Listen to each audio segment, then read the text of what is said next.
عارفين ان في راجل قدر يضحك على الاف بي اي الامريكيه ولحد النهارده محدش عارف يمسكه؟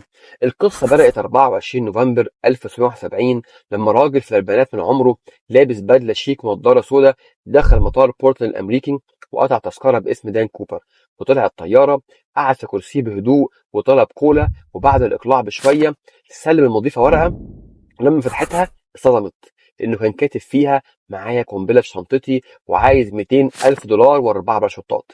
شركة الطيران والاف بي اي خوفا على سلامة الركاب قرروا يدوله اللي هو عايزه، والطيارة نزلت فعلا في سياتل وسلموه الشنطة اللي فيها 200,000 دولار والأربع باراشوتات. وساب دان كوبر الركاب ينزلوا كلهم، وكل الركاب أجمعوا إنه كان راجل هادي جدا وملجأش لأي عنف أو زعيق. فضل جوه الطيارة مع كوبر الطيار والمساعد طاقم الضيافة.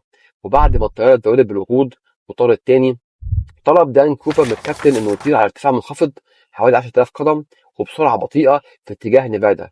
رغم ان في الليله دي الجو كان مطره وهواء شديد، الا ان على الساعه 8 وربع مساء فتح كوبر باب الطياره من الناحيه الخلفيه ونط، ومن اللحظه دي اختفى كانه كان شبح. الاف بي اي قابل المنطقه ودرسوا سرعه الرياح، جابوا مظلمين خبراء عسكريين ومهندسين طيران 45 سنه تحقيقات، ولا لقوا جثه ولا اي اجزاء من الباراشوت، ولا عرفوا هو مين، ولا لقوا اي اثر للفلوس اللي هو خدها. لحد ما في 1980 ولد صغير اسمه براين انجرام لقى رزمة فلوس على شط نهر اسمه تينا بار قريب من سياتل، وكان ليها نفس الارقام الثلاثيه اللي كانت مع كوبر، والفلوس كان باين عليها انها مدفونه في الرمل من زمان.